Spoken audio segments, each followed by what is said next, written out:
नमस्कार विद्यार्थी मित्रांनो, विदर्भ आयएस अकॅडमीच्या ऑनलाईन प्लॅटफॉर्मवर तुमचे सहर्ष स्वागत आहे। आज आपण एक महत्त्वाचा विषय घेऊन आलेलो आहोत, ज्याला आपण चालू घडामोडी म्हणतो।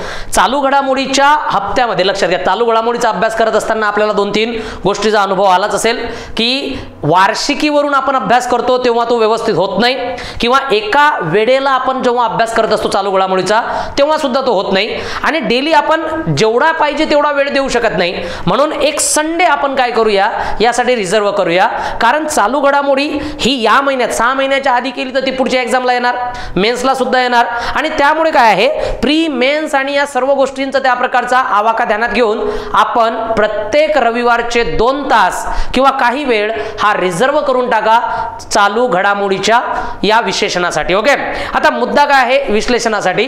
मुद्दा असा आहे की साधारणतः ह्या 3 गोष्टी कोणकोणत्या असतील।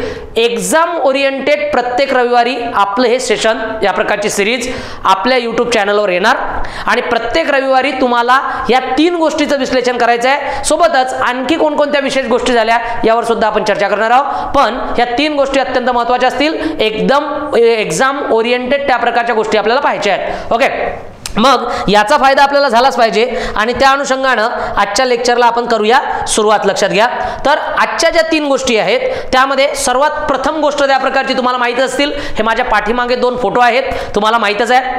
रामभद्राचार्य ज्यांना ज्ञानपीठ पुरस्कार जाहीर झालेला आहे, आणि एक मोठं नाव त्या प्रकारचं तुम्हाला दिसून येते, ते म्हणजे गुलजार साहेब। ओके, आणि गुलजार साहेबांना सुद्धा ज्ञानपीठ पुरस्कार जाहीर झालेला आहे, ती एक महत्त्वाची गोष्ट आपल्याला या ठिकाणी घ्यायची आहे।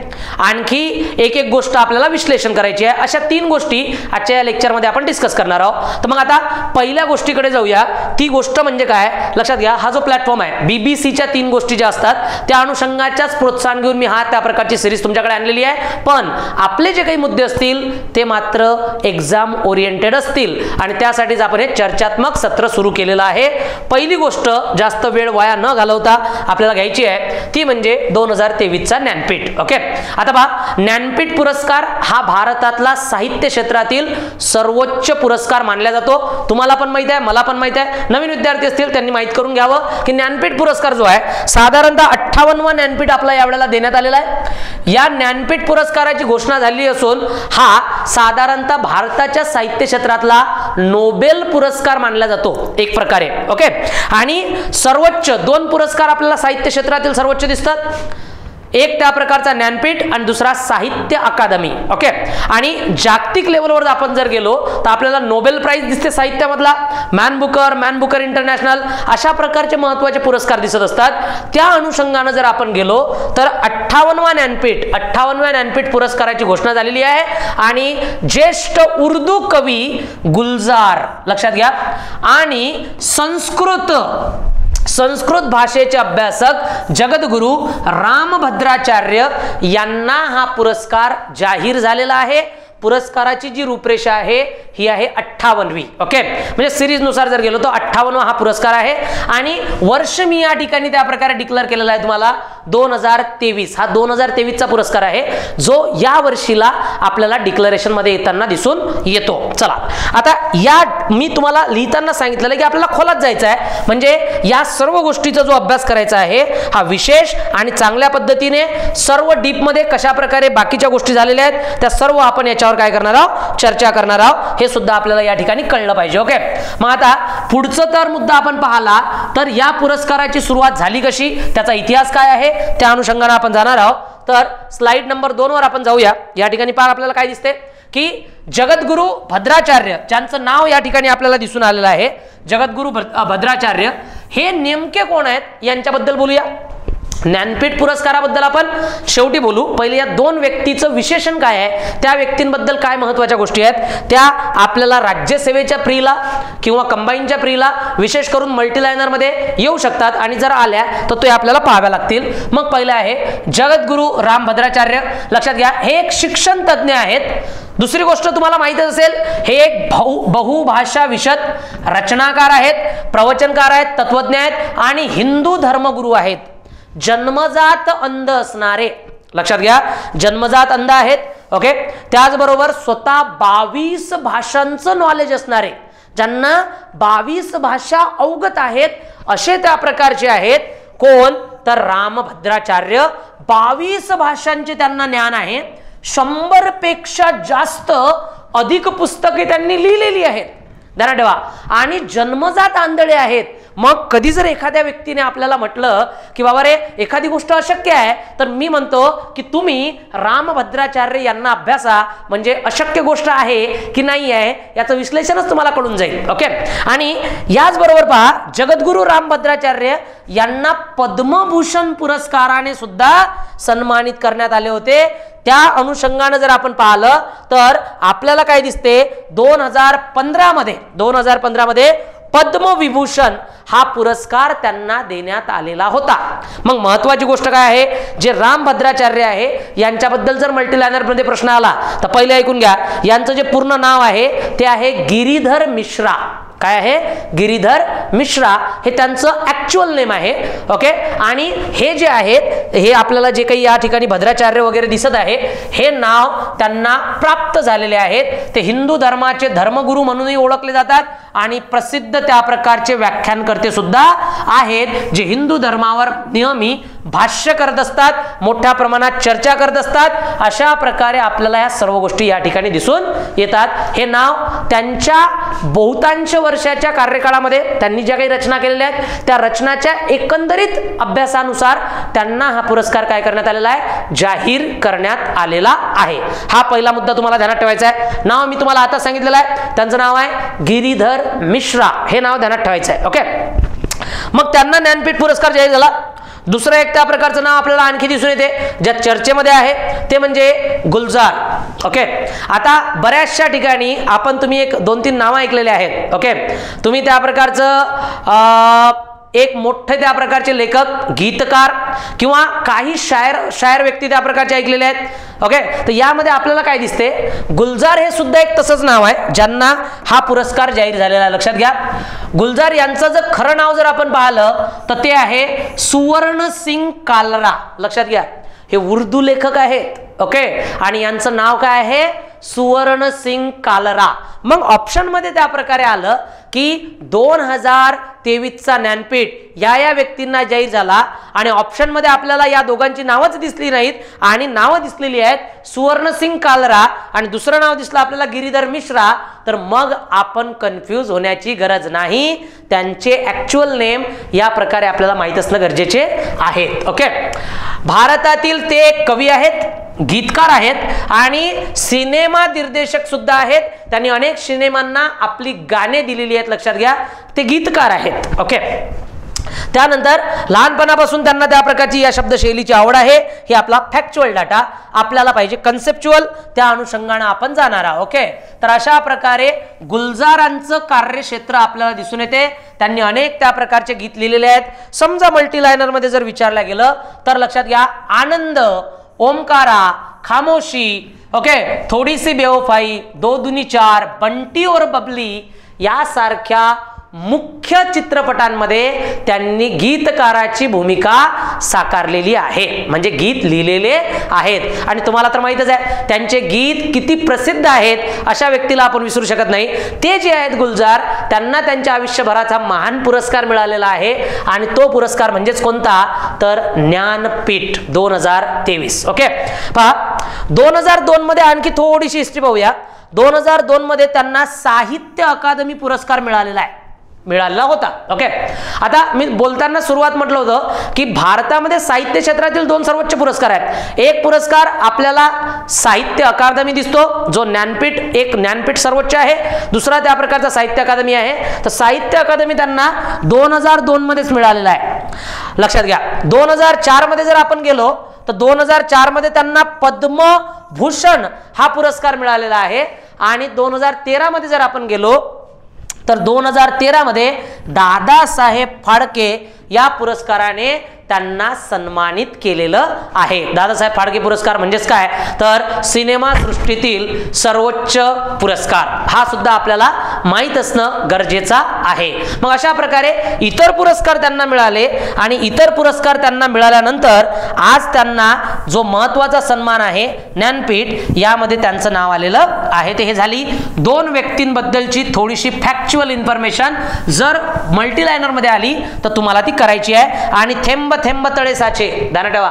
त्याप्रमाणे तुम्हाला प्रत्येक दिवसाला किंवा प्रत्येक हप्त्याला थोडं थोडं टार्गेट कंप्लीट करायचं आहे चालू घडामोडीचं, जेणेकरून चालू घडामोडीचा अभ्यास कधीच वाया जाणार नाही. ओके, या प्रीचा अभ्यास त्या मेन्सच्या कामात येत असतो आणि म्हणून चालू घडामोडीचा अभ्यास हा कंटिन्युअसली ठेवला पाहिजे. त्यामध्ये खंत पडली की बरेचसे मुद्दे सुटतात आणि मग प्रश्नाचा आवाकाच लागत नाही. तसं करायचं नाहीये.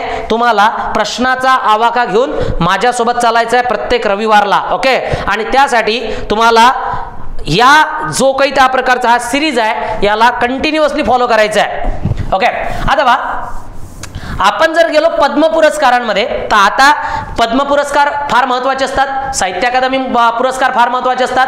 त्याचबरोबर एक पुरस्कार म्हणजेच आपला ज्ञानपीठ. मग ज्ञानपीठ जाहीर झाला. ज्ञानपीठ हा सर्वोच्च पुरस्कार आहे. याचा इतिहास नेमका काय आहे पाहून घेऊया. इतिहासावर राज्यसेवेच्या मेन्सला किंवा कंबाईनच्या मेन्सला आपल्याला प्रश्न येऊ शकतो, प्रीलाही सुद्धा येऊ शकतो. बरेचसे प्रश्न ज्ञानपीठवर आजपर्यंत आलेले आहेत.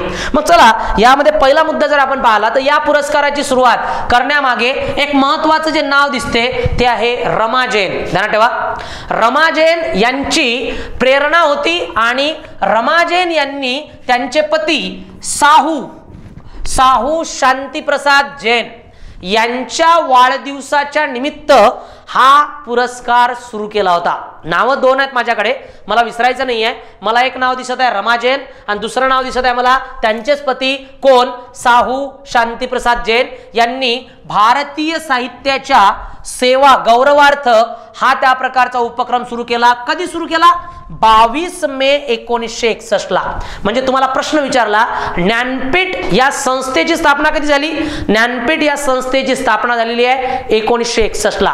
ज्ञानपीठ देणे सुरू नाही झाले, ज्ञानपीठ या संस्थेची स्थापना झाली आणि यांनी एक विचार केला की आपल्याला भारतामधला सर्वोच्च त्या प्रकारचा साहित्य पुरस्कार द्यायचा आहे आणि त्या अनुषंगाने हे सर्व लोक एकत्रित आले. आता बा या दिवशी साहू जैन यांच्या 51व्या वाढदिवसाच्या निमित्त औचित्य साधून अशा प्रकारचा पुरस्कार सुरू करण्यात आला. सुरू झाला याचा अर्थ 61 पासून सुरू झालेला नाहीये. ओके, पुढे वळूया. काय झालं की त्यानंतर यांनी भारतातील 300 लोकांची एक मीटिंग बोलावली, लक्षात घ्या. आणि भारतातील 300 विद्वान लोक एकत्रित आले. या विद्वान लोकांनी या साहित्याच्या पुरस्कारावर चर्चा केली. त्याच्यानंतर याच्यामध्ये फार महत्वाचे नाव होते. काका कालेलकर सारखं मोठं नाव तुम्हाला या पुरस्काराच्या समितीमध्ये दिसून येईल. आणि त्या लोकांनी चर्चा करून हा मुद्दा माननीय राष्ट्रपती त्यावेळेचे जे काही आपले होते म्हणजेच कोण, राजेंद्र प्रसाद जी यांच्याकडे हा मुद्दा त्या प्रकारचा मांडला. लक्षात घ्या. मग आता आपल्याला या पुरस्कारामध्ये काय दिसते, तो मुद्दा मांडल्यानंतर 1963 मध्ये अशा प्रकारचा मुद्दा आपल्याला येताना दिसून येतो. ओके, त्यानंतर नागरिक जो त्या प्रकारचा असेल साधारणतः जर आपण पाहिलं तर त्यांनी ही सुरुवात केली आणि त्यानंतर आपल्याला राष्ट्रपतींनी हा पुरस्कार स्वीकारला. परंतु राजेंद्र प्रसादांचा मृत्यू झाला 1963 ला. त्यानंतर हा पुरस्कार थोडासा मागे राहिला आणि या पुरस्काराची सुरुवात झाली ऍक्च्युअल मध्ये 1965 पासून. म्हणजे हा पुरस्कार 1965 ला प्रथमतः देण्यात आला. संस्था 1961 ची आहे, प्रथमतः देण्यात आला 1965 ला. ओके, तर अशा प्रकारे या पुरस्काराची सुरुवात झाली. या ट्रस्टच्या माध्यमातून हा पुरस्कार त्या प्रकारचा आपल्याला सुरू होताना दिसतो. आता हा पुरस्कार आणखी त्या प्रकारे कशा प्रकारे दिला जाणार आणि कोणाकोणाला दिला जातो हे सुद्धा आपल्याला पाहून घ्यायचं आहे. एक पहिला मुद्दा आपण इथं पाहूया की भारताचे कोणतेही नागरिक, भारताचा कोणताही नागरिक भारतीय संविधानाच्या 8व्या अनुसूचीतील नमूद केलेल्या 22 भाषांपैकी कोणतीही भाषेत लेखन करणाऱ्या एका नागरिकाला दरवर्षी हा पुरस्कार देण्यात येणार. एका नागरिकाला हा शब्द मी विशेष म्हटलेला आहे, ध्यानात ठेवा.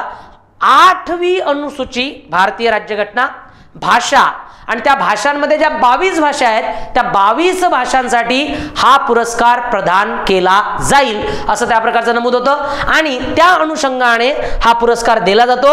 एका वर्षी एकाच व्यक्तीला भेटेल असं त्या प्रकारचे निकष नाही आहेत. तर हा व्यक्तीला हा पुरस्कार एका वेळी 2 व्यक्तींना सुद्धा त्या प्रकारचा जाहीर होऊ शकतो आणि नुकतंच आपण पाहिलेलं आहे की या वर्षी हा पुरस्कार 2 व्यक्तींना देण्यात आलेला आहे 2023 चा. ओके, मग पुढे जर आपण गेलो तर या ठिकाणी काय दिसते आपल्याला की दरवर्षी हा पुरस्कार 5 लक्षात घ्या, कमीत कमी 5 वर्ष म्हणजे काय आहे, एका भाषेला हा पुरस्कार दिला गेला, हा पुरस्कार दिल्यानंतर त्या भाषेचा कमीत कमी 5 वर्ष पुस्तकाचा किंवा पुरस्कारासाठी विचार केला जाणार नाही. ओके, अशा प्रकारचा मुद्दा आहे की एखाद्या भाषेला दिल्यानंतर सहसा त्या संबंधित भाषेवर 5 वर्ष त्या प्रकारचा विचार केला जात नाही आणि नंतर दुसऱ्या भाषेचा विचार यामध्ये केला जातो.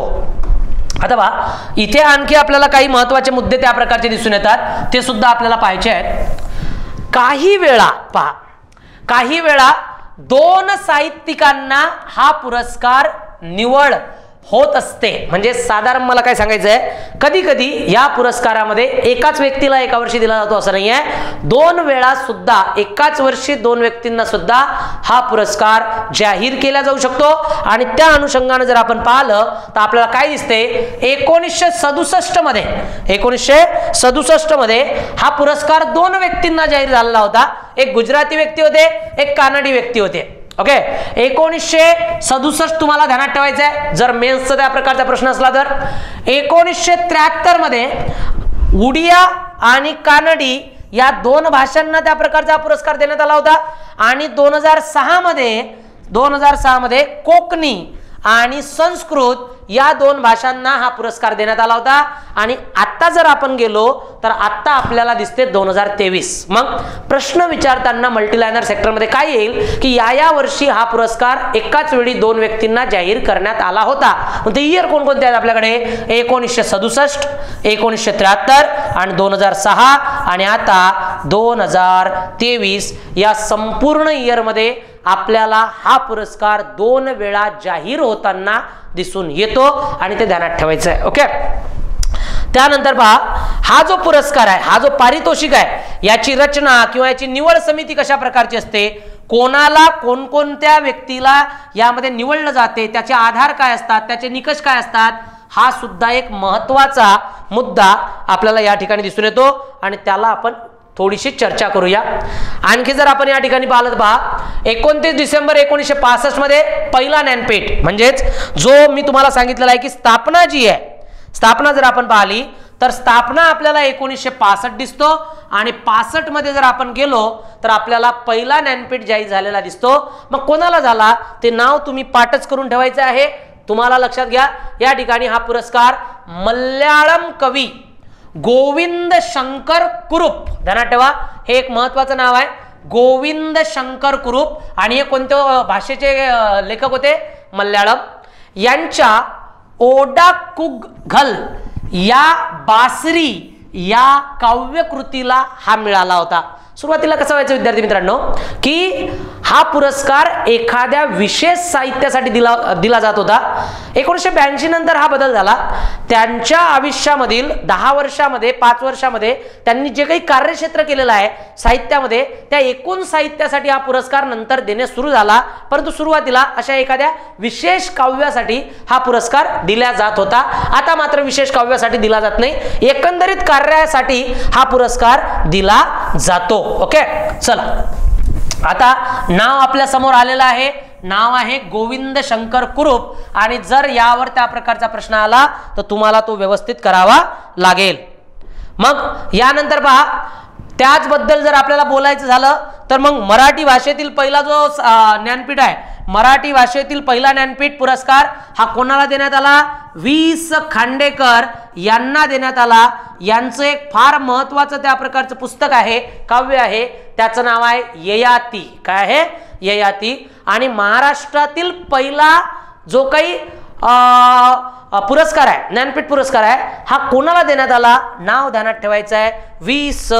खांडेकर. आणि भारतातला पहिला कोणाला देण्यात आला तर नाव ठेवायचं आहे गोविंद शंकर कुरुप. ओके, हे झाली फॅक्च्युअल डाटाची इन्फॉर्मेशन. त्याच्यानंतर आता थोडंसं पुढे जाऊया.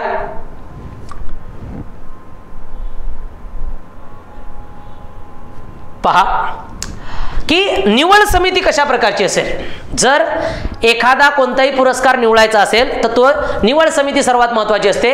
कशा प्रकारे निवडल्या जाणार की हाच व्यक्ती ज्ञानपीठासाठी पात्र आहे. तर लक्षात घ्या, बऱ्याचशा ठिकाणी काय दिलेलं आहे, बरेचसे विद्यापीठ, बऱ्याचशा शैक्षणिक संस्था किंवा बरेचसे त्या प्रकारचे महत्वाचे संस्था ज्याच्या मार्फत याची शिफारस केली जाते किंवा शिफारस बोलावली जाते, हा एक पहिला मुद्दा.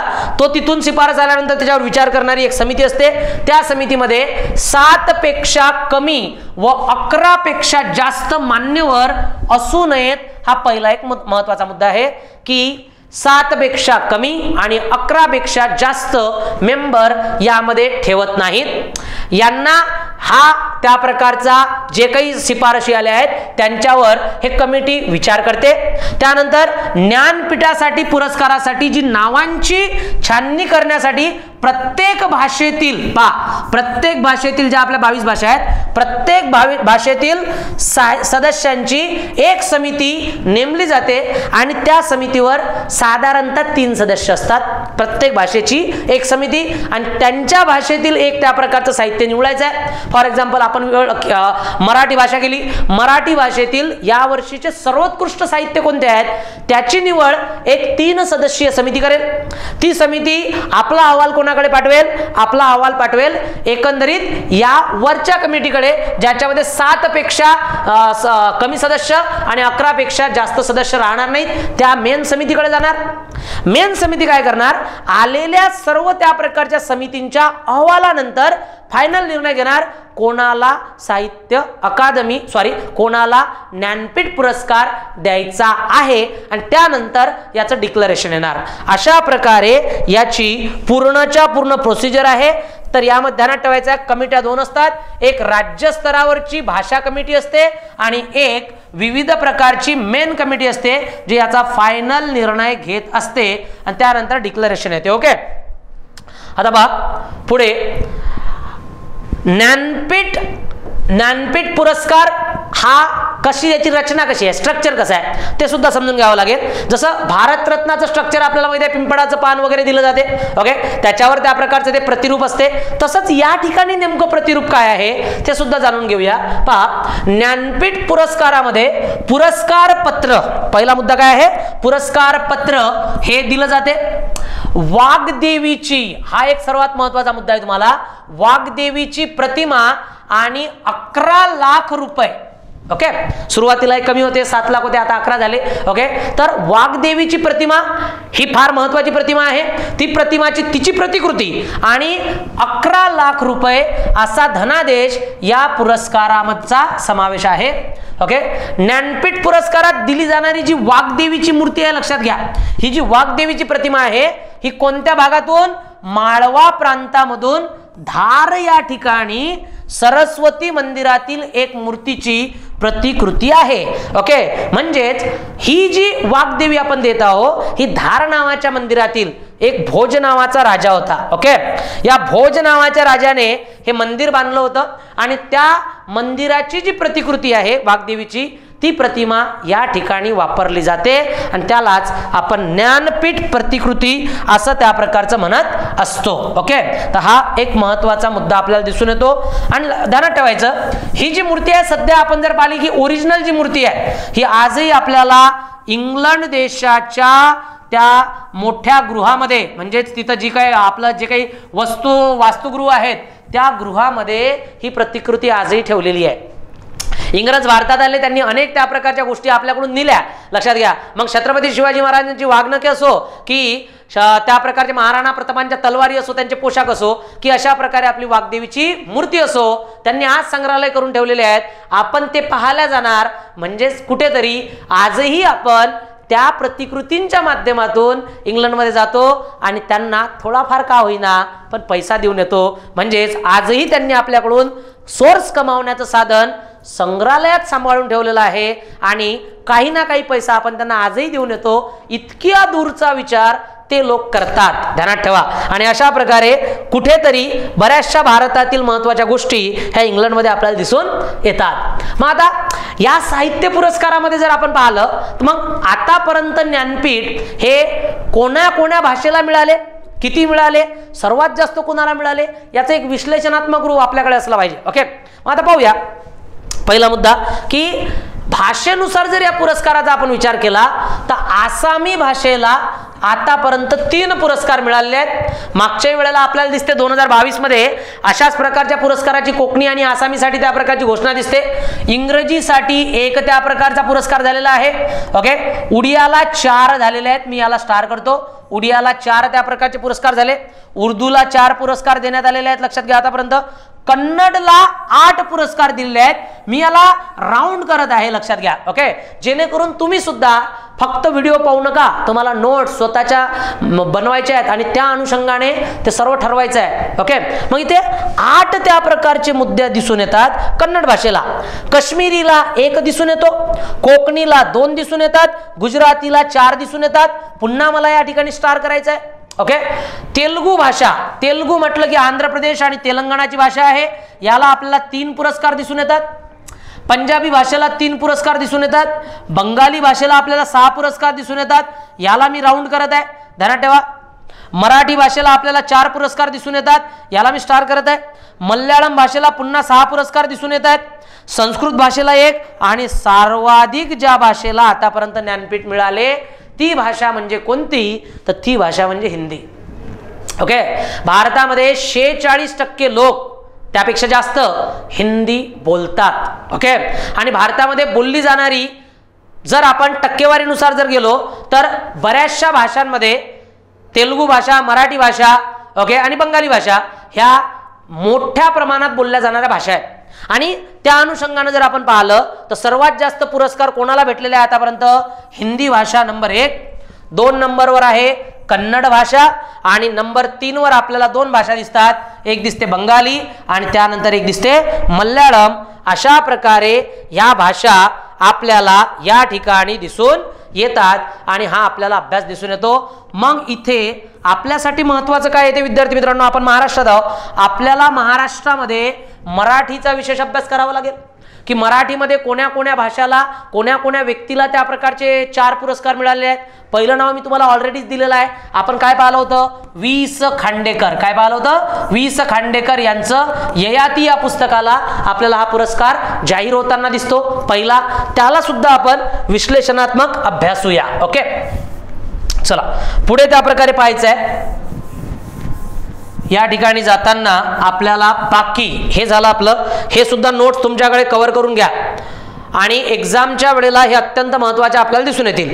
आता थोडासा फॅक्च्युअल डाटा आणखी पाहायचा आपल्याला की मग 1961 मध्ये जे काही स्ट्रक्चर निर्माण झालं होतं त्या स्ट्रक्चरनुसार 1961 ला हा पुरस्कार सुरू होऊ शकला नाही, 1963 ला राजेंद्र प्रसादांनी ऍक्सेप्ट केला होता आणि 1965 पासून मग हा पुरस्कार ऍक्च्युअल मध्ये आपल्याला सुरू होताना दिसतो। मग असे 3 लोक कोण आहेत ज्यांना हा पुरस्कार प्रथमतः जाहीर झाला होता, हे ध्यानात ठेवायचं नेहमी तुम्ही। ओके, आता या ठिकाणी जर आपण पाहिलं तर हे 3 व्यक्ती कोण आहेत, तर पहिला एक या ठिकाणी आपण हा व्यक्ती पाहून घेऊया।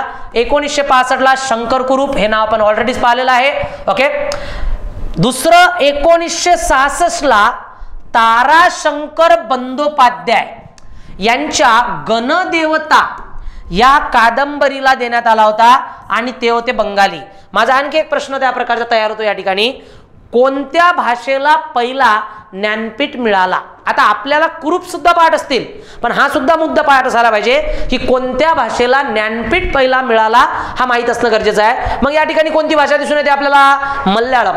मल्याळम या भाषेला पहिला ज्ञानपीठ मिळाला, त्याच्यानंतर दुसरा ज्ञानपीठ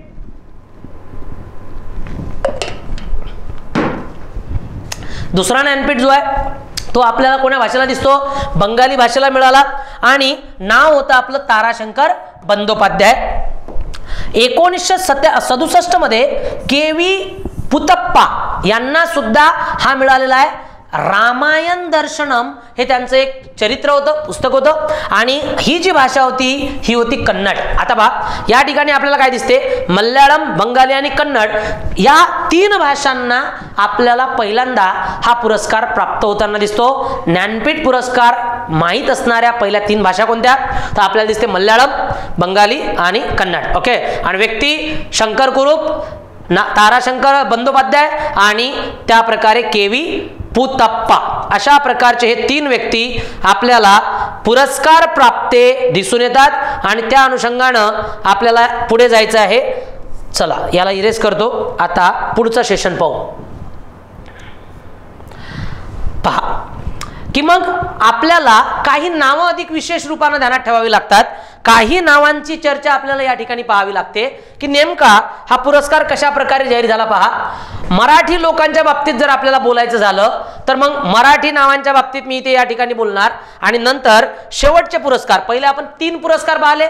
आता आपण 2014 पासून आतापर्यंत कोणाकोणाला ज्ञानपीठ मिळालेला आहे पहा. विधान कसे येतात. विधान नंबर 1 जर आपण पाहिलं राज्यसेवा किंवा कंबाईनच्या एक्झामला, विधान नंबर 1 2022-2023 चा पुरस्कार हा रामभद्राचार्य आणि गुलजार यांना मिळाला. हे पहिलं विधान स्पष्ट आहे, हे बरोबर आहे. खालच्या रेषेत 2014चा यांना मिळाला होता आणि 2017चा यांना मिळाला होता. आता कुठेतरी आपण स्पर्धेमध्ये मागं हटतो, कारण आपल्याला माहित राहत नाही आणि त्या अनुषंगानं वरचं जरी माहित असलं तरी खालच्या अनुषंगानं प्रश्न चुकण्याची त्या प्रकारची शक्यता असते आणि म्हणून आपण 2014 पासून यावर परफेक्शन आणायचं आहे. 2014 पासून का बरं? 2014चा मराठी माणसाला भेटला होता. 2014चा ज्ञानपीठ हा भालचंद्र नेमाळे यांना भेटला होता. लक्षात घ्या, कोणाला? भालचंद्र नेमाळे. हिंदू एक अडगड कथा अशा प्रकारचं जे काव्य आहे त्या काव्याला आपल्याला हा एक पुरस्कार दिसून येतो. ओके. 2015 रघुवीर चौधरी यांना हा पुरस्कार गुजराती भाषेसाठी जाहीर झाला होता. ओके. त्यानंतर 2016 शंख घोष, हे फार वेगळं नाव होतं, लक्षात घ्या. शंख घोष 2016 हा बंगाली भाषेसाठी पुरस्कार जाहीर झाला होता. आणि त्यानंतर 2017चा पुरस्कार कृष्णा सोबती ज्यांचं निधन झालेलं आहे त्यांना हिंदी भाषेसाठी हा पुरस्कार जाहीर झाला होता. इंग्रजीचा पहिला पुरस्कार ज्ञानपीठ पुरस्कार म्हणून जो ओळखला जातो तो अमिताभ घोष यांना जाहीर झाला होता 2018चा आणि भाषा आपल्याला इंग्रजी दिसून येते. हा एक क्लॉज आपल्याला मेन्सच्या अनुषंगाने क्लिअर करायचा आहे, प्रीच्या अनुषंगाने क्लिअर करायचा आहे. ओके. आणि पुढे जर गेलो तर आपल्याला आणखी गोष्ट काय दिसते लक्षात घ्या की आताच्या सेशन पर्यंत हे थोडेसे महत्वाचे आहेत. याच्याही पेक्षा महत्वाचे कोणते ते म्हणजे हे 3. ओके. पहा की 2019चा जो पुरस्कार आहे हा अक्कितम अच्युतम नमुंद्री हे जे मल्याळम कवी आहेत लक्षात घ्या त्यांना मिळालेला होता. नमुंद्री म्हणून त्या प्रकारचे विशेष आहेत, मल्याळम नावाची भाषा होती. ओके. 2020 मध्ये कोरोना वगैरे त्या प्रकारचा काळ होता त्याच्यामुळे जाहीर झालेला नव्हता आणि त्यानंतर आपल्याला डायरेक्ट 2021चा आणि 2022चा पुरस्कार दिसतो. नीलमणी फुंकन हे आसामी, मी आताच थोडा वेळापूर्वी बोललो होतो की आसामी व्यक्ती 2 झालेले आहेत ज्यांना पुरस्कार मिळालेला आहे. हा दुसरा आसामी पुरस्कार त्या प्रकारचा दिसतो की नीलमणी फुंकन यांना हा आसामी पुरस्कार देण्यात आला. आणि मागच्या वर्षी आलेला प्रश्न म्हणजे दामोदर मावजो हे जे कोकणी आहेत या कोकणी व्यक्तीला हा पुरस्कार देण्यात आला होता. कोणत्या भाषेला देण्यात आला हाच प्रश्न विचारला. ओके. तर ते होती कोकणी भाषा आणि अशा प्रकारे मल्टीलायनर स्वरूपाचा प्रश्न यावर बनलेला होता. याच्या खाली मी 2023 त्या प्रकारे ऍड करणार आणि 1 नाव आणि 2 नावं जे आपल्याकडे आहेत गुलजार साहेबांचं आणि भद्राचार्य यांचं, हे दोन्ही नावं आपल्याला या ठिकाणी विशेष करून ध्यानात ठेवावी लागतील. पुढे पहा. आता मुद्दा आहे की नोट म्हणून मी सांगितलेलं आहे की 1982 नंतर लेखकाच्या कोणत्याही एका विशेष काव्यासाठी हा पुरस्कार दिला जाणार नाही, तर एकंदरीत कार्यासाठी हा पुरस्कार दिला जाणार अशी या ठिकाणी विशेष त्या प्रकारची गोष्ट मी सांगत आहे. ते सुद्धा तुम्हाला ध्यानात ठेवायची आहे. साल ध्यानात ठेवायचं आहे 1982 पासून अशा प्रकारच्या घटना काय झाल्या सुरू झाल्या. ओके. त्यानंतर पहा आता आणखी काही नावं आहेत, विशेष नावं आहेत जे तुम्हाला सुरुवातीची ध्यानात ठेवायची आहेत. आणि मराठी असे लोक कोणते आहेत ज्यांना हा साहित्याचा पुरस्कार पहिल्यांदा मिळालेला आहे. मग या ठिकाणी पहा की 1976 मध्ये आशापूर्णा देवी प्रथम त्या प्रकारची प्रतिश्रुती या पुस्तकासाठी त्यांना 1976 मध्ये आशापूर्णा देवी यांना हा पुरस्कार देण्यात आला होता. ती भारतीय पहिली महिला व्यक्ती आहे जिला पहिला ज्ञानपीठ मिळालेला आहे ॲज अ वुमन म्हणून महिला. तर पहिली महिला कोण तर नाव ध्यानात ठेवायचं आहे आशापूर्णा देवी. ओके. आणि त्यांची कादंबरी होती प्रथम प्रतिश्रुती. ओके. 1974 पासून मराठी व्यक्तींना ज्ञानपीठाची सुरुवात झाली, म्हणजे सुरुवात महाराष्ट्राची कुठून झालेली आहे मराठी भाषेची 1974 पासून, आणि 1974ला पहिल्यांदाच एक पुरस्कार मिळाला विष्णू वामन शिरवाडकर वि स खांडेकर यांच्या ययाती नावाच्या काव्याला. साल सुद्धा पाठ करून घ्या, यावर प्रश्न बनतो, यावर प्रश्न बनतो, यावर सुद्धा प्रश्न बनतो. आणि एक कादंबरी होती, भाषा होती मराठी. ओके, त्याच्यानंतर दुसरा जो पुरस्कार भेटला तो भेटला वि वा शिरवाडकर यांना, आणि भाषा होती आपली मराठी. ओके, त्यानंतर 2003 डायरेक्ट पहा, 1974, 1987, 2003 हा भेटला होता गोविंद विनायक करंदीकर. ओके, आता इथं आपल्याला एक नाव दिसून राहिलं वि वा शिरवाडकर, हे सर्वांनाच नाव त्या प्रकारचं प्रसिद्ध आहे. ओके, शिरवाडकरांना आपण कुसुमाग्रज असेही म्हणतो. ओके, मराठी भाषा गौरव दिवस त्यांच्या जन्माच्या दिवशी आपण साजरा करत असतो, आणि त्यांना एक निकनेम त्या प्रकारचं जे आहे, जे काव्य क्षेत्रात ओळखलं जाते ते म्हणजे कुसुमाग्रज. आणि कुसुमाग्रज हे त्यांचं नाव त्यांच्या बहिणीच्या नावावरून पडलेलं आहे, ध्यानात ठेवायचं. ओके, त्यांची बहीण म्हणजे कोण? कुसुम. ओके, आणि कुसुमचा अग्रज म्हणजे काय? कुसुमाग्रज. ओके, अशा प्रकारे केशवसुत म्हणजे काय?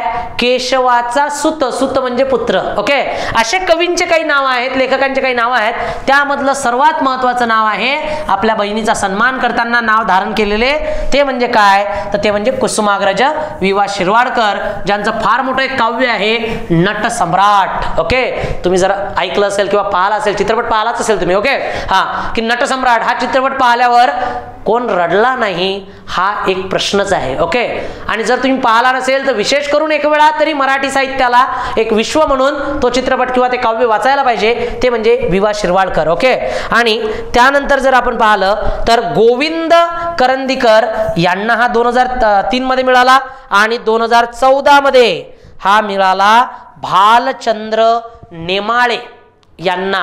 अशा प्रकारे 4 व्यक्ती आपल्याला ज्ञानपीठ पुरस्काराच्या मध्ये दिसून येतात. ओके, मग अशा प्रकारचा हा एक महत्वाचा पुरस्कार आपला या ठिकाणी झालेला आहे. ही होती आपली पहिली गोष्ट, ज्यामध्ये आपण प्रचंड चांगल्या प्रकारे डीपमध्ये फॅक्च्युअल डाटा घेण्याचा प्रयत्न केलेला आहे, आणि त्या अनुषंगाने आता आपण पुढच्या गोष्टीकडे आपल्याला जायचं आहे. ओके, पहा, गोष्ट नंबर 2 जी या वीक मध्ये त्या प्रकारची झालेली आहे ती काय आहे की राज्यातील पहिले पोस्को न्यायालय पुण्यात होणार अशा प्रकारची घोषणा, आणि त्याचे उद्घाटन सुद्धा उच्च न्यायालयाने केलेले आहे. ओके, मग आता महाराष्ट्रातील नाही तर संपूर्ण भारतातील पहिले पोस्को न्यायालय कोणत्या शहरात होणार आहे असा प्रश्न तुमच्यासाठी तयार होईल. हा जो त्याचं उत्तर तुम्हाला घ्यायचं आहे, शहराचं नाव ध्यानात ठेवायचं आहे पुणे. आता याची रूपरेषा काय आहे ते आपण थोडीशी जाणून घेऊया की हा जो पुण्याचा पहिलं न्यायालय आहे कशा प्रकारची असेल. ही इमारत पहा, 4 मजली इमारती आहेत, ज्यामध्ये 6 न्यायालय असतील. किती न्यायालय? 6.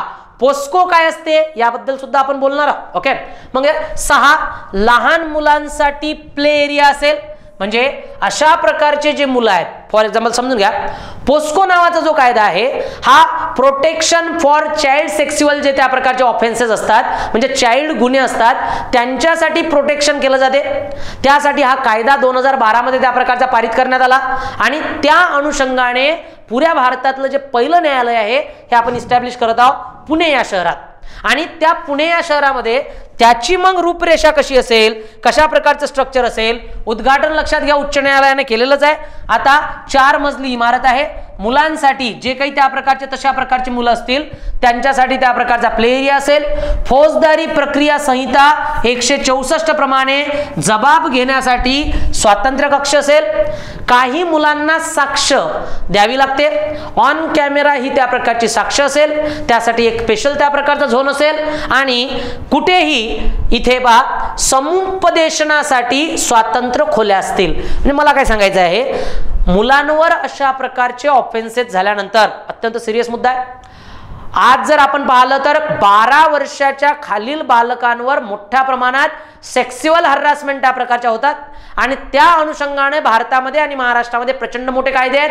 त्यातलाच एक महत्त्वाचा कायदा आहे तो म्हणजे पोस्को कायदा. ओके, आता या कायद्यामध्ये जर आपण पाहिलं तर आपल्याला यासाठी स्पेशल न्यायालयाची रचना भारतामध्ये पुण्यात दिसून येते. त्याचे त्या प्रकारे मी स्ट्रक्चर तुम्हाला आता जस्ट सांगितलेले आहेत. ओके, पुढे जाऊया. पहा, बालकांचे लैंगिक अत्याचार 18 वर्षाखालील मुला मुलींचे संरक्षण करण्यासाठी सरकारने 2012 मध्ये पोस्को कायदा पारित केला. ओके, बालक म्हणजे त्या प्रकारचा स्त्री पुरुष म्हणजे साधारणतः मेल किंवा फिमेल हे दोन्ही असू शकतात आणि अशा अनुषंगाने तृतीय जेंडर सुद्धा यामध्ये येणार. अशा अनुषंगाने कोणत्याही बालकांचं शारीरिक शोषण जर होत असेल तर हा गुन्हा आहे आणि 18 वर्षाच्या खालील मुलावर अशा प्रकारची जर कोणत्याही प्रकारची अत्याचाराची गोष्ट झाली तर पोलीस त्या संबंधित 2012च्या नुसार कार्यवाही करतात. या कार्यवाहीच्या दरम्यान त्या संबंधित व्यक्तीचं नाव ज्याच्यावर अशा प्रकारचा अत्याचार झालेला आहे त्याचं नाव उघड करण्यात येत नाही. त्याचं नाव त्या प्रकारे गुपित ठेवलं जाते. त्याच्या घरी चौकशीसाठी जर पोलीस येत असतील तर त्यांना कुठेतरी वेशभूषा वेगळी घेऊन त्या प्रकारचं यावं लागते. पोलिसांच्या ड्रेसमध्ये सहसा गेलं नाही पाहिजे असा त्या प्रकारचा या कायद्याचा ममर्थ लागला जातो. ओके, कोणत्याही बालकाचे समुपदेशन करावे लागेल, त्याला पुन्हा त्या प्रकारचं स्टेबल बनवावं लागेल, त्यासाठी उपाययोजना केल्या जातात आणि त्यांना आर्थिक मदत सुद्धा त्या प्रकारची पुरवली जाते. अशा अनेक गोष्टी या ठिकाणी आपल्याला या कायद्यामध्ये दिसून येतात. मग त्या कायद्याची जी रूपरेषा आहे तो म्हणजेच आपल्याला या कायद्याअंतर्गत त्यांचे संरक्षण झाले पाहिजे हा एक महत्त्वाचा मुद्दा दिसून येतो. मग अशा प्रकारे त्यांचं संरक्षणाचं पहिलं न्यायालय पुणे या ठिकाणी आपल्याला उभारण्यात येताना दिसून येते.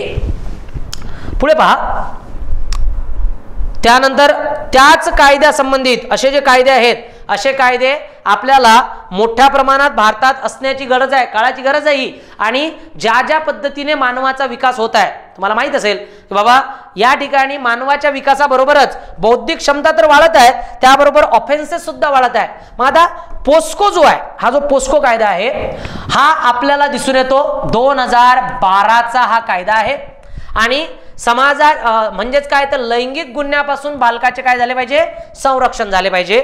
आणि हा कायदा जो आहे लक्षात घ्या याला काय म्हणतो आपण protection of children from sexual offences असं त्या प्रकारचं याचं नाव दिसते आपल्याला.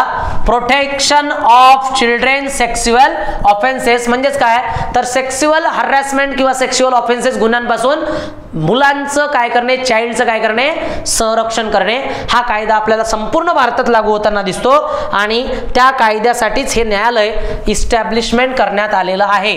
अशा प्रकारे याची रूपरेषा कशी असते मी तुम्हाला या ठिकाणी सांगितलेलीच आहे. या कायद्यामध्ये जर कोणाला कुठे कशाही प्रकारचा जर गुन्हा झाला तर दाखल करताना केस कोण दाखल करणार कोणीही दाखल करू शकतो. त्या संबंधित त्या व्यक्तीवर जर अशा प्रकारच्या गोष्टी झाल्या तर रिलेटिव्ह सुद्धा याची केस या ठिकाणी दाखल करू शकतात. आता पहा, संयुक्त राष्ट्रसंघाने बाल हक्क जाहीरनाम्यात सुद्धा भारताला 11 डिसेंबर 1992 स्वाक्षरी केलेली आहे. ओके, म्हणजे संयुक्त राष्ट्राचा एक बाल हक्क संरक्षण कायदा आहे. त्या कायद्यावर भारताने कोणत्या वर्षी स्वाक्षरी केली 1992 ला भारताने बाल हक्क संरक्षण अंतर्गत त्या प्रकारचे मुद्दे केलेले आहेत. भारतात आणखी बाल हक्कांसाठी काय काय आहे तुम्हाला आठवत असेल तर आपल्या राज्यघटनेमध्ये आर्टिकल नंबर 23 आणि आर्टिकल नंबर 24 या दोन्ही मध्ये बालकांचं संरक्षण दिसून येते. फॉर एक्झाम्पल 23 मध्ये आपल्याला बालकांचा अपव्यापार करण्यास बंदी आहे. ओके, बालकांचा विक्री करण्यास बंदी आहे अशा प्रकारचा मुद्दा दिसतो. 24 मध्ये आपल्याला साधारणतः 14 वर्षाखालील बालकांचे 14 वर्षाच्या खालील बालकांना कामावर ठेवता येणार नाही तो त्या प्रकारचा कायदा दिसून येतो. म्हणजे बऱ्याच ठिकाणी बालकांसाठी विशिष्ट त्या प्रकारच्या गोष्टी आहेत. इवन बालकांसाठी स्पेशल आयोग सुद्धा त्या प्रकारचा नेमलेला आहे जो महाराष्ट्रात आणि बाकी राष्ट्रीय स्तरावर सुद्धा आपल्याला दिसून येतो. अशा प्रकारची ही पोस्को नुसारची आपल्याला कार्यवाही दिसून येते. आता बघा पोस्को मध्ये सुधारणा सुद्धा करण्यात आलेल्या आहेत. एक आपल्याला खटला होताना दिसतो की 2018 साली एक भारतातील कथुआ आणि उन्नाव या ठिकाणी बालिकांवर बलात्काराच्या त्या प्रकारच्या घटना झाल्या होत्या। त्या घटनेनंतर भारताच्या या कायद्यामध्ये थोड्याशा सुधारणा करण्यात आल्या। या सुधारणानुसार काय ध्यानात ठेवा, काय तरतुदी आहेत, 12 वर्षाच्या खालील मुलीवर बलात्कार त्या प्रकारचा झाल्यास त्या गुन्हेगाराला फाशीची शिक्षा होईल। ध्यानात ठेवा, मग भारतामध्ये फाशीच्या शिक्षेचे प्रावधान अत्यंत कमी आहे, परंतु गुन्हा त्या प्रकारचा जर असेल आणि अशा गुन्ह्याला त्या प्रकारची फाशीची शिक्षा असायला पाहिजे, त्या अनुषंगाने हा कायदा करण्यात आला। आणि इथे त्या ठिकाणी आपल्याला महाराष्ट्रामध्ये एक शक्ती नावाचा कायदा सुद्धा दिसून येतो, जो सर्वच ठिकाणी लागू आहे। ओके, हा, मग इथे ध्यानात ठेवा, बालकांसाठी हा कायदा आहे आणि डायरेक्ट फाशीची शिक्षा आपल्याला या ठिकाणी दिसते। 16 वर्षाखालील मुलींवर बलात्काराच्या ठिकाणी साधारणतः त्यामध्ये 10 वर्षाची शिक्षा किंवा त्यापेक्षा जास्तीत जास्त शिक्षा या ठिकाणी आपल्याला दिसून येते। अशा प्रकारे 2012 मध्ये या कायद्यात सुधारणा करण्यात आल्या। 2018 मध्ये या कायद्यात काय करण्यात आल्या, सुधारणा करण्यात आल्या। अशी आपली एक महत्वाची दुसरी गोष्ट आपल्याला या ठिकाणी दिसून येते। आता आपल्याला जायचं आहे विद्यार्थी मित्रांनो आजच्या रविवार विशेष सेशन मध्ये तिसरी गोष्ट आणि शेवटाकडे। ओके, पहा की तिसरी गोष्ट काय आहे ज्याच्यावर 100% प्रश्न येण्याची शक्यता असेल, कोण्या ना कोण्या एक्झामला प्रश्न येण्याची शक्यता असेल, येणारच। हे जे काही 3 मुद्दे मी घेतलेले आहेत ना, हे एक्झाम ओरिएंटेडच मुद्दे आहेत आणि यावर प्रश्न येतोच, म्हणून हे रजिस्टर मध्ये असूच द्या। ओके, या ठिकाणी पहा, उत्तराखंड विधानसभेत समान नागरी कायदा विधायक मंजूर झाले। म्हणजेच आपल्याला काय दिसून येते की यूसीसी म्हणजे युनिफॉर्म सिव्हिल कोड, समान नागरी कायदा, समान नागरी कायदा हा जो कायदा आहे, हा कायदा याचे जे विधायक आहे, हा विधायक निर्माण करणारे किंवा पारित करणारे पहिले राज्य कोणते ठरले, तर ते दिसते आपल्याला UK म्हणजेच काय, उत्तराखंड। आता तुम्ही म्हणाल सर आम्ही तर गोवा वाचलेला आहे, 100% तुम्ही गोवा वाचलेलं असेल, ह्याच्यामध्ये काही शंका नाही आहे। पण ध्यानात ठेवा, गोव्यामध्ये सुद्धा अशा प्रकारच्या गोष्टी आहेत, त्यावर सुद्धा आपण विश्लेषणात्मक बोलूया। पण मुद्दा काय आहे, क्लिअरली ऐकून घ्या की हे जे विधायक आहे हे राज्य पहिलं ठरलेलं आहे, हे मात्र करेक्ट आहे। ओके, पुढे पहा, पुष्कर सिंग धामी हे आपल्याला CM दिसून येतात उत्तराखंडचे। कोण, पुष्कर सिंग धामी, त्यांनी हे विधायक मांडलं 6 फेब्रुवारीला आणि हे विधायक आता पारित सुद्धा झालं। अशा प्रकारे आपल्याला UCC समान नागरी कायदा लागू करणारे पहिले राज्य दिसून येते। मग पुढे जर आपण गेलो, पॉज न घेता बोलत आहे मी, ध्यानात ठेवा, तुम्ही विशेष करून लक्ष द्या की या ठिकाणी आपल्याला काय पाहायचं आहे की UCC लागू झालेलं पहिलं राज्य जर हे आहे तर मग गोवा काय आहे पहा।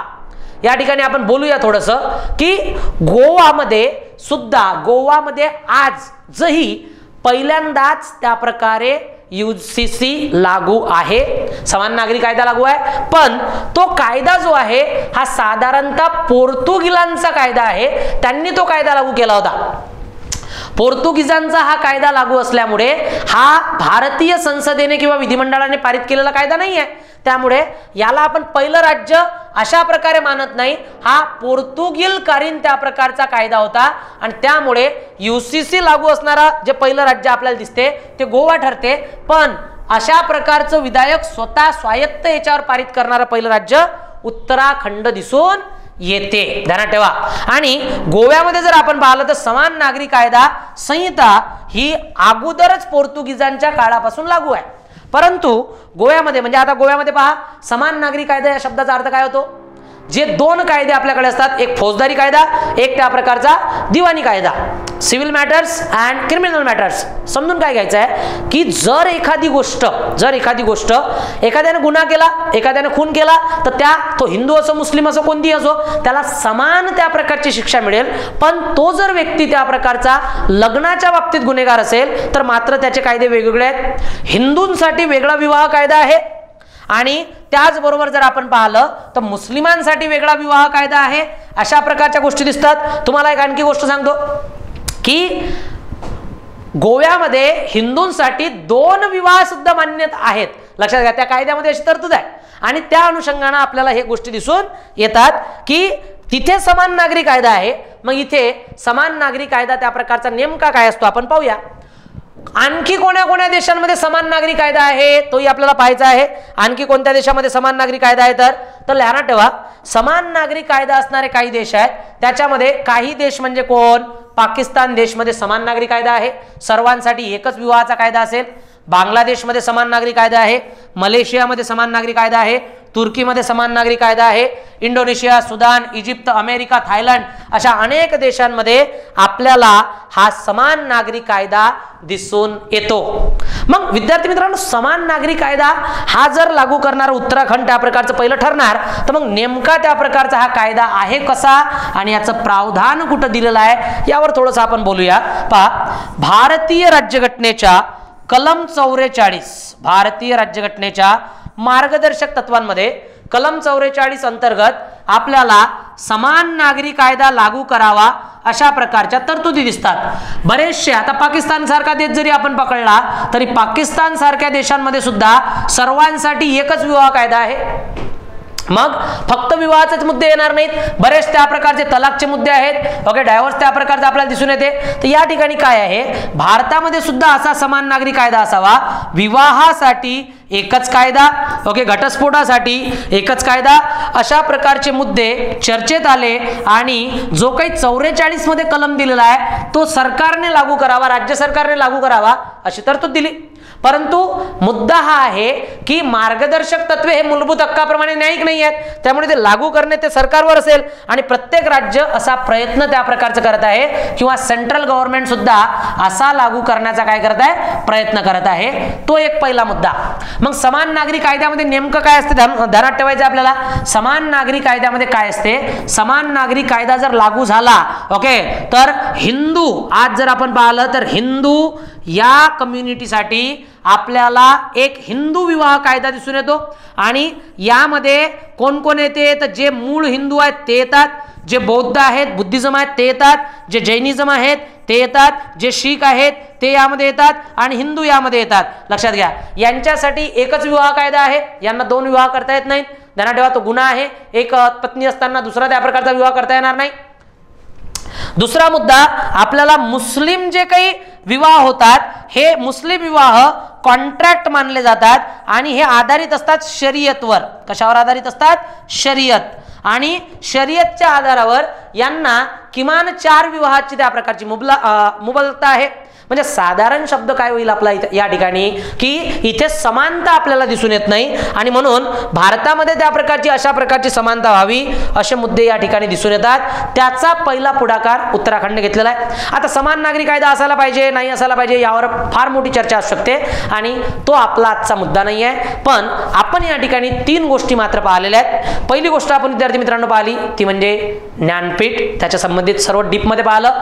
त्याच्यानंतर ध्यानात ठेवा 18 वर्षाच्या खालील मुलांचं लैंगिक शोषण, पोस्को आपण पाहिलेला आहे. एक गोष्ट आणखी तुम्हाला नोटीस करून सांगतो. समजा विचार करा थोडासा, एखाद्या 36 वर्षाच्या महिलेवर शारीरिक अत्याचार झाले असतील आणि ती महिला मनोरुग्ण असेल, मनोरुग्ण म्हणजेच ती त्या प्रकारची बाल्य अवस्थेसारखी मनोरुग्ण असेल, तर मग यावर पोस्को लागू होईल का, तर मी तुम्हाला सांगू इच्छितो यस. ओके, ती व्यक्ती जरी 36 वर्षाची असेल पण ती जर त्या प्रकारची मेंटॅलिटीने चाइल्ड असेल तरी त्याच्यावर पोस्को लागू होतो. ओके, त्या अनुषंगाने शिक्षा दिली जाईल. म्हणजे या ठिकाणी आपल्याला हे सुद्धा प्रावधान न्यायालयानं विशेष घोषित केलेलं आहे. असे अत्यंत महत्त्वाचे मुद्दे, अत्यंत सेन्सिटिव्ह मुद्दे आज आपण चर्चेस आणलेले आहेत आणि इथेच हा लेक्चर मी थांबवतो आणि थांबतो. थँक्यू. जय हिंद, जय महाराष्ट्र.